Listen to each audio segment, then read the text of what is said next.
자, 우리 지난주 수요일에 나눴던 말씀 중에 또 중요한 내용이 많았기 때문에 다시 한번 좀 간단히 정리하고 또 오늘 말씀을 나누도록 하겠습니다. 자, 우리 오늘 본문도 지난주하고 같은데 저기서 보면 알 수 있듯이 사도 바울은 심지어 신약 성경의 절반을 자기 손으로 기록한 사람입니다. 그러니까 사도 바울도 성령의 충만한 교통이 있었던 사람이거든요. 자, 그런데 천하의 큰 흉년이들 이런 내용들은 하나님께서 또 다른 아가보라는 선지자와 그와 함께했던 다른 선지자들의 무리를 통해서 전해주심을 보면서 뭘 기억해야 된다 그랬어요? 하나님께서는 교회에서 뛰어난 한 사람만 사용하는 분이 절대로 아닙니다. 교회라는 뜻 자체가 뭐라 그랬어요? 성도들의 모임이 교회라 그랬잖아요. 그러니까 교회에서 하나님께서 사람마다 각자 다 다른 은사를 주셨어요. 그래가지고 그에 맞게 사용하는 것이지 하나님께서 특별히 재능 있는 사람만 특별히 더 사랑하고 특별히 그 사람만 사용하고 그러는 게 아니라는 것을 우리가 꼭 기억해야 됩니다. 교회는 여러 사람들이 각자에게 주어진 그 은사를 열심히 다해서 최선을 다해서 그렇게 발휘할 때 교회가 더 건강한 모습으로 균형 있게 그렇게 나아간다는 것을 우리가 꼭 기억하자. 자, 그것을 나눴고 또 기근이 그러니까 이 충년이 있을 것을 하나님께서 선지자들을 통해서 말씀을 전해 주셨는데 이 사건을 통해서 또 기억해야 될 것은 초대교회 성도들이 믿음이 얼마나 좋았습니까? 이 잘못하다가 하나님 믿다가 생명을 잃을 수도 있는 그런 상황이 있음에도 불구하고 하나님 이렇게 잘 믿었지만은 잘 믿는다고 고난이 없는 게 아니에요. 하나님 잘 믿어도 고난의 시간들이 있을 수 있습니다. 물론 우리 인간이 죄를 지어서 그 죄의 결과로 오는 그런 고난도 분명히 있습니다. 자, 그런데 잘 믿어도 고난이 있을 수 있어요. 우리 주님의 12제자들도 그랬고 성경에 등장하는 수많은 우리 믿음의 조상들이 하나님밖에 모르고 살았지만은 다들 정말로 우리 평범한 사람은 감당할 수도 없는 그런 고난을 많이 겪었습니다. 우리 요셉 같은 사람 생각해 보세요. 가족한테 노예로 팔리고 거기 가서도 계속 사람들한테 오해당하고 그렇게 자기가 은혜 베풀어도 잊어버리고 뭐 그러는데 우리 같으면 막 억울한 게 막 마음에 쌓여가지고 그렇게 좀 사람이 삐뚤어졌을 텐데 믿음의 사람들은 그렇지 않았습니다. 그래서 믿음 생활 잘해도 어려움의 시간이 있을 수 있다는 것도 항상 머릿속에 넣어둬야 돼요. 제가 늘 말씀드리지만은 제가 사역자로 교회에서 사역하면서 많은 사람들이 교회를 떠난 이유 중에 하나가 사람 사이 관계에서 오는 그 상처의 문제, 그리고 나 하나님 잘 믿는데 왜 계속 어려움이 없어지질 않나, 이런 것 때문에 이런 하나님 못 믿겠다, 그래서 떠나는 경우가 참 많거든요. 그런데 기억해야 돼요.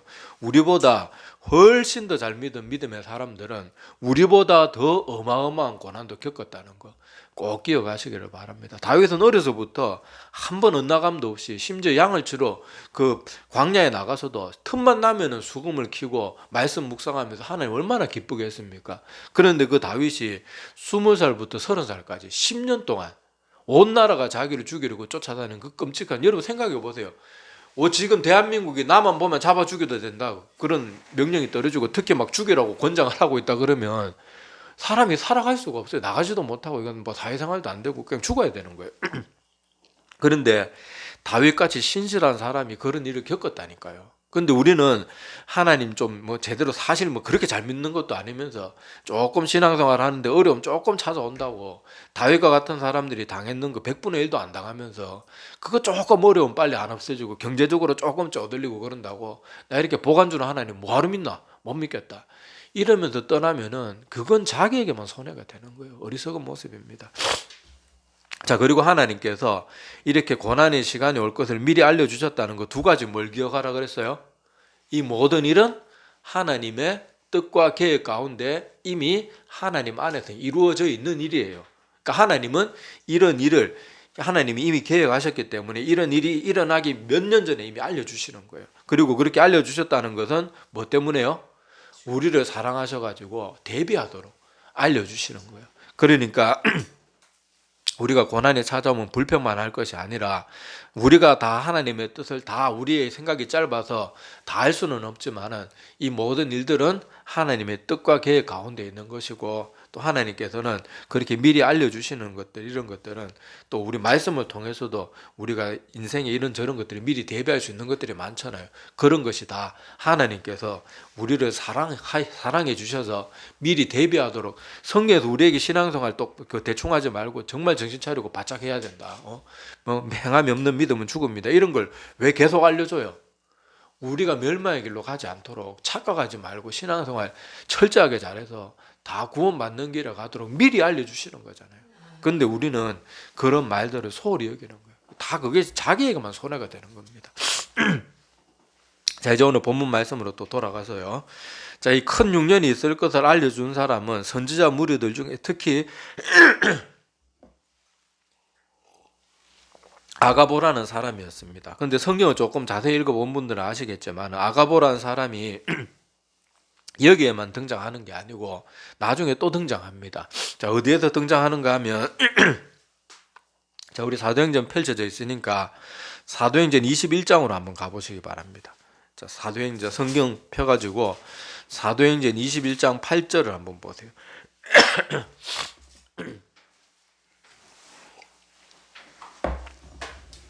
자, 사도행전 21장 8절 이하에 보면은, 자, 이튿날 떠나 가이사랴에 이르러 7 집사 중 하나인 전도자 빌립의 집에 들어가서 머무르니라. 그에게 딸 넷이 있으니 처녀로 예언하는 자라. 이건 사도 바울에 대한 얘기입니다. 자, 그리고 10절에 여러 날 머물러 있더니 아가보라 하는 한 선지자가 유대로부터 내려와. 자, 여기 또 말한 사람이 누구예요? 아가보라는 사람이었고, 자, 여기서도 유대로부터 내려왔다 그러고, 오늘 본문에도 보면은 예루살렘에서 안디옥에 이르렀다. 뭐 예루살렘이 유대 지역이잖아요. 그래서 아가보라는 사람은 저 유대 지역, 특히 저 예루살렘을 중심으로 사역을 하다가 이렇게 하나님께서 음성을 들려주시면은 또 필요한 사람들에게 가서 전해주고 이런 사역을 했던 사람인 것 같아요. 자, 그래서 그 사람이 전해준 내용이 뭔가 하면은 사도행전 21장 11절부터 그 밑에 이어지는 내용을 보면 사도 바울이 이방인들, 그러니까 로마인들에게 잡혀가지고 결박당하고 옥에 갇히게 될 것에 대한 그런 일들을 미리 예언해 줬습니다. 그런데 이 아가보라는 사람은 그냥 하는 말이 아니고 오늘 본문 11장 28절에도 나오는 것처럼 그 아가보라 하는 한 사람이 일어나 성령으로 말하되, 이렇게 기록되어 있거든요. 그러니까 아가보라는 사람이 이런 말 저런 말 할 때는 자기 하고 싶은 말을 하는 게 아니고 성령님께서 그 입에 담아주시는 말을 하니까 실제로 이 사람이 하는 예언은 다 이루어집니다. 그래서 여기 천하에 큰 흉년이 들 것이라 예언했는데 글라우디오 황제 때 그런 일들이 일어났고요. 저 사도 바울이 잡혀서 옥에 갇히게 될 것을 예언했는데 실제로 어떻게 됩니까? 사도 바울이 그대로 돼요. 자, 그래서 또 그리고 오늘 본문 말씀에 잠깐 짚고 넘어가야 될 것이, 많은 사람들이 사도 바울이 이렇게 잡혀서 옥에 갇히게 될 것에 대해서 예언한 사람들이 이 빌립의 내 딸이 그랬다고 그렇게 알고 있는 사람이 참 많은데, 여러분 성경 자세히 읽어보면은 다시 21장 8절 9절에 보면은 전도자 빌립, 그러니까 빌립 집사에게 딸 넷이 있는데 그 딸이 다 예언하는 사람이라, 그렇게 내용이 끝나고 21장 10절에 보면 여러 날 머물러 있다니까 이야기는 이제 한참 뒤로 넘어가는 거예요. 자, 그래서 이 사도 바울이 잡혀서 옥에 갇힐 것에 대해서 예언한 사람은 누구라고요? 아가보. 근데 제가 이렇게 설교 들어보면은 목사님들 중에도 빌립의 딸들이 그 사도 바울을 그렇게 옥에 갇힐 거 예언했다, 이렇게 설교하는 분들이 의외로 많더라고요. 그러니까 여러분 이제 착각하지 마세요. 이거 예언한 사람 그 빌립의 내 딸이 아닙니다. 빌립의 내 딸은 그냥 예언하는 처녀들이었더라, 그걸로 끝이에요. 그러니까 설명으로 끝이고 여기 사도 바울이 잡혀서 옥에 갇히고 고난당할 것을 구체적으로 예언해 준 사람은 여기 오늘 사도행전에서 흉년에 대해서 미리 예언하고 그 예언대로 이루어졌던 바로 아가보라 하는 이 사람이 알려주는 그 내용이라는 것을 좀 참고사항으로 좀 여러분들 잘 알고 계시기를 바랍니다. 그래서 헷갈리지 말아야 돼요. 이거 이렇게 알고 있는 사람이 많아요. 아마 지금 제 설교 이렇게 듣는 분들 중에도 저거 빌립의 딸들이 예언한가, 이렇게 아마 생각하시는 분들이 많을 거예요. 저도 목사님들 중에서 그 설교하는 분들을 많이 봤어요. 요게 그냥 빨리 읽다가 보면은 착각하기 좋은 그런 부분이라서 여러분들 좀 바르게 알고 있기를 바랍니다. 자, 하여튼 간에 이 아가보라는 사람은 이렇게 성령의 감동을 받아가지고 그때 초대교회 당시 유대 지역에서 하나님의 메신저로서 크게 쓰임받은 사람이었다는 걸 알 수가 있는데, 다시 한번 여러분들이 꼭 기억해야 될 것은 사도 바울도 성경의 절반을 자기 기분으로 쓴 게 아니잖아요. 성령님이 써라는 대로 써가지고 기록으로 남은 게 이 사도 바울의 서신들인데, 이렇게 성령의 교통이 충만했던 사도 바울이라고 모든 것을 다 하는 건 아니에요. 하나님께서 사도 바울에게만 모든 것을 다 몰아주시는 건 아니에요. 그걸 꼭 기억하셔야 됩니다. 중요한 사항은 매번 아가보라는 사람이 흉년에 대해서도 알려줬고, 사도 바울이 옥에 갇히게 될 것도 와서 미리 가르쳐줬고, 그래서 다시 한번 지난주 우리 나눈 내용에서 더 설명은 안 하겠지만은, 하나님께서는 모든 사람을 각자에게 다른 사명들을 주고 그 뜻에 따라 사용하신다. 이거는 여러분 절대로 잊어서는 안 돼요. 사람들은 교회에서 목사만 하나님이 더 특별히 총애하고 목사만 들어 쓰고, 아니면 찬양 인도자나 뭐 성가대 지휘자만 막 더 큰 복을 주셔. 그 큰 착각이에요. 그 큰 착각. 그거보다 더 엉뚱한 착각이 없어요. 하나님은 모든 사람, 자기를 온전히 믿고 의지하는 모든 사람을 다 들어 쓰시고, 쓸데없이 이런 착각에 빠져고 시기 질투 쓰는 질투에 빠져 있는 그런 사람은 그 시기 질투 때문에 쓰임 못 받는 거예요. 그런 걸 비우고 하나님께서 화장실 청소를 시키더라도 기쁨으로 정말로 마음을 다해서 감사하면 우리가 어딘들 다 쓰임 받을 수 있는 거예요. 사람들이 자꾸 돋보이는 자리 있는 것만 하나님께 쓰임 받는다고 아주 큰 착각을 하는데, 천만의 말씀입니다. 교회가 어떻게 목사가 설교만 하고 교회가 돌아갑니까? 그럼 교회 건물 관리는 누가 해요? 청소는 누가 해요? 또 부서들, 할아버지 할머니, 뭐 어린애들, 또 장애인들 누가 돌봅니까? 목사가 혼자 주일날 혼자 사방팔방 다 뛰어다니면서 할 수 있어요? 못해요. 교회는 한 명이 할 수 있는 게 아니에요. 교회가, 다시 말씀드리자면 교회는 성도들의 모임이 교회예요. 그러니까 제발 착각하지 마시기 바랍니다. 자, 그리고 이 아가보가 그렇게 예언한 대로 흉년이 언제 들었다고 나옵니까?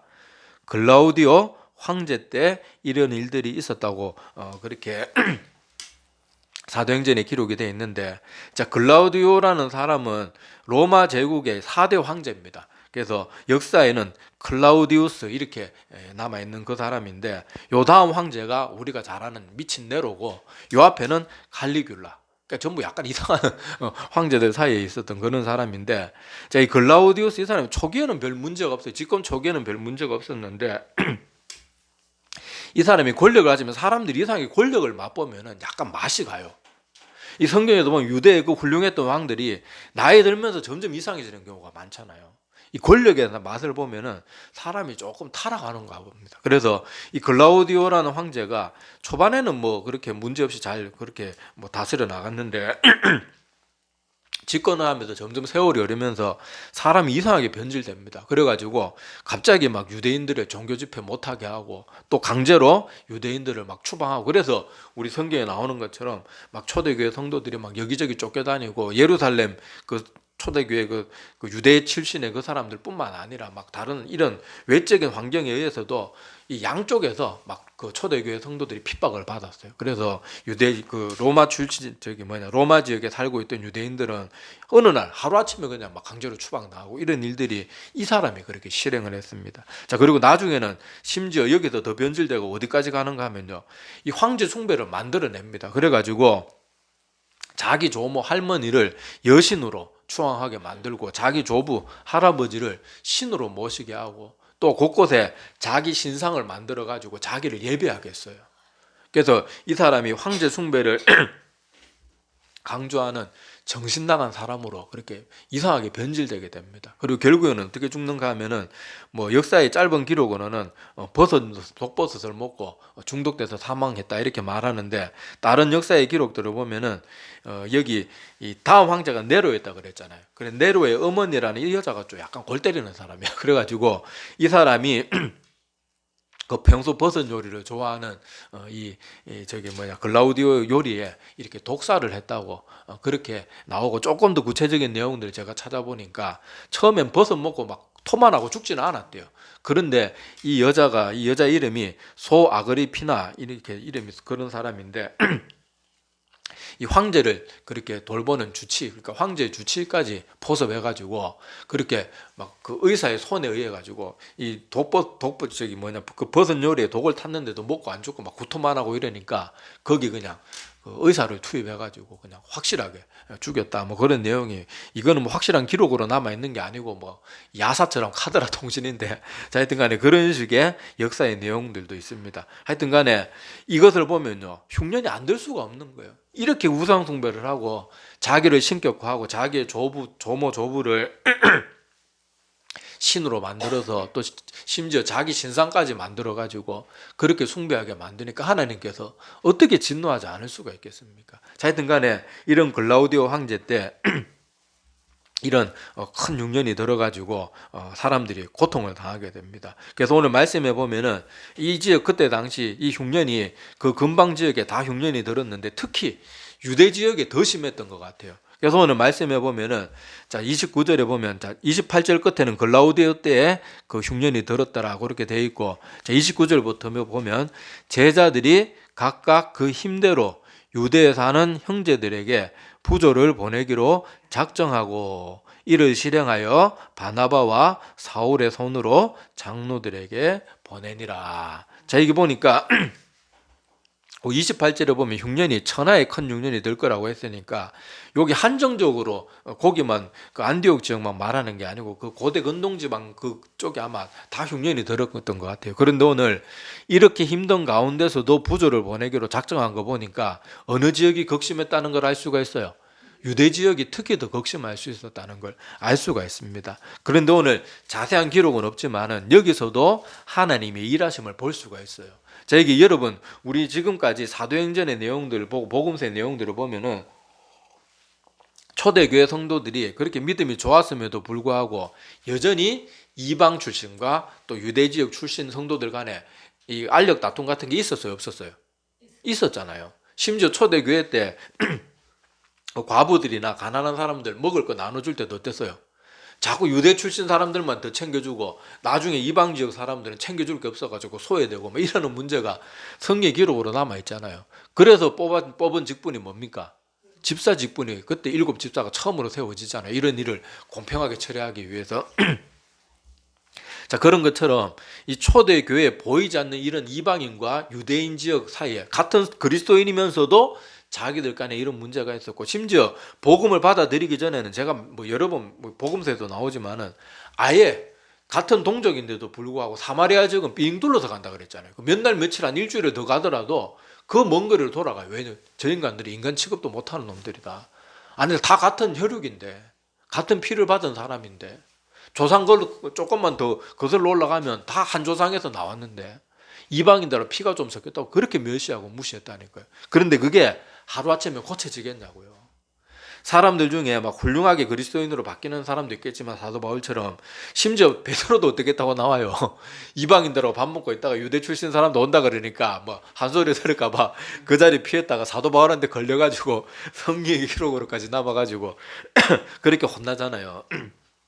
자, 이런 문제가 있었단 말이에요. 자, 그런데 오늘 보니까 이렇게 유대 지역에 특히 더 극심한 그런 흉년이 들어가지고, 자, 여기 안디옥 지역의 성도들이 부족, 그러니까 열심히 헌금이나 이런 걸 걷어가지고 바나바와 사울의 손에 이 헌금을 뭐 돈으로 바꿔가지고 그렇게 유대 지역 장로들에게 그렇게 전달해 준 것 같아요. 자, 여기서 뭘 할 수가 있어요?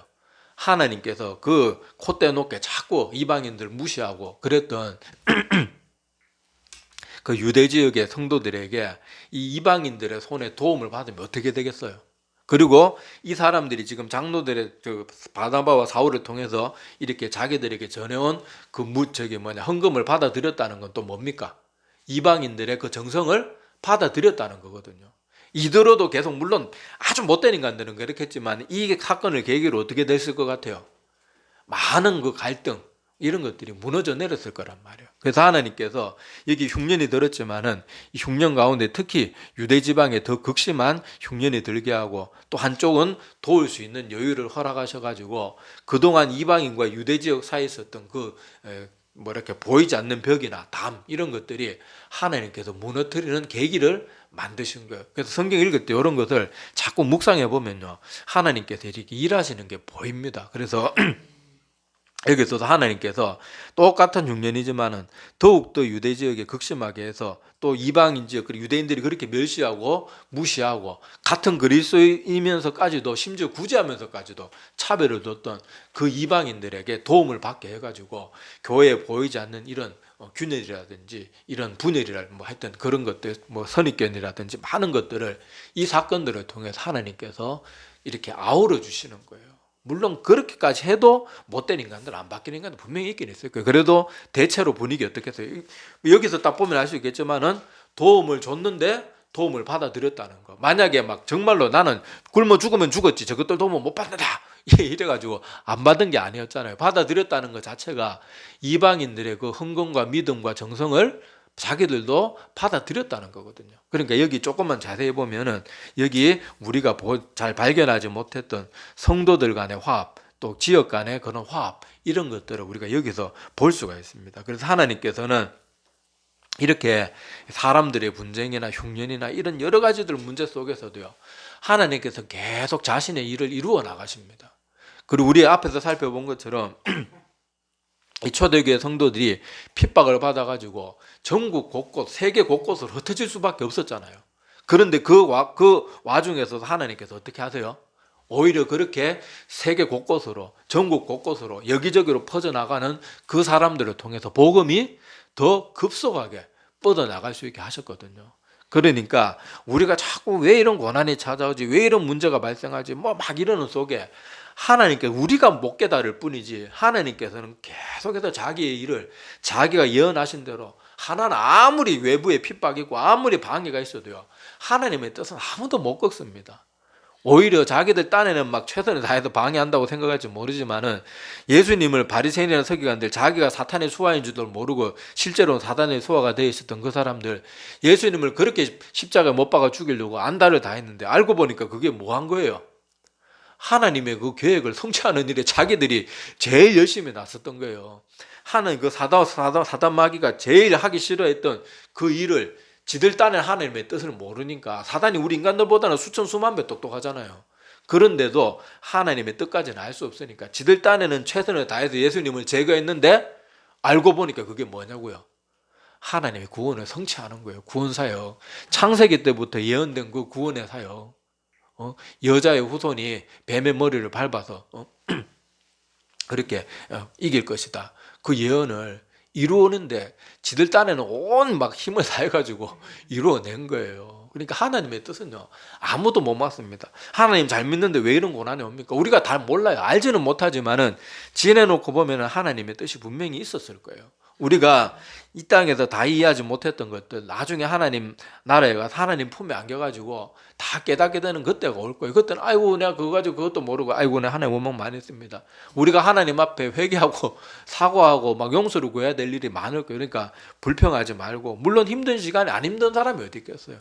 힘들지만은 내가 아직 하나님의 이 뜻을 다 알지 못할 뿐이다. 모든 것이 합력해서 선을 이루고, 심지어 오늘 말씀처럼 하나님께서는 전화위복의 하나님, 얼마든지 우리의 힘들고 어려운 시간들도 바꾸어서 얼마든지 새롭고 더 좋은 일을 만드실 수 있는 하나님, 그걸 우리가 마음에 꼭 새기시기를 바랍니다. 오늘 말씀들, 지난주 말씀들 특별히 중요하니까 여러분들 이 말씀들 꼭 마음에 새기고, 까먹을 만하면 뭐 유튜브에 다 녹화되어 있으니까 다시 한번 보면서 지난주하고 이번 주 나눈 말씀 정말로 중요해요. 계속 이것을 마음에 새겨둬야 우리가 고난에 막 한 방 맞아가지고 켜야 돼갖고 나 이런 하나님 못 믿겠습니다. 그런 식으로 교회 떠나가는 일들이 지금도 많이 일어나고 있다니까요. 누가 나 좀 힘들게 했다고 나 저 사람 꼴보기 싫어서 하나님 못 믿겠어요. 그런 일이 많이 일어나요. 여러분들 주변에도 분명히 그런 사람 있을 거예요. 그러니까 지난주하고 이번 주 말씀 여러분 특별히 마음에 정말 많이 굳게 새겨 놓으시기를 바랍니다. 기도드리겠습니다.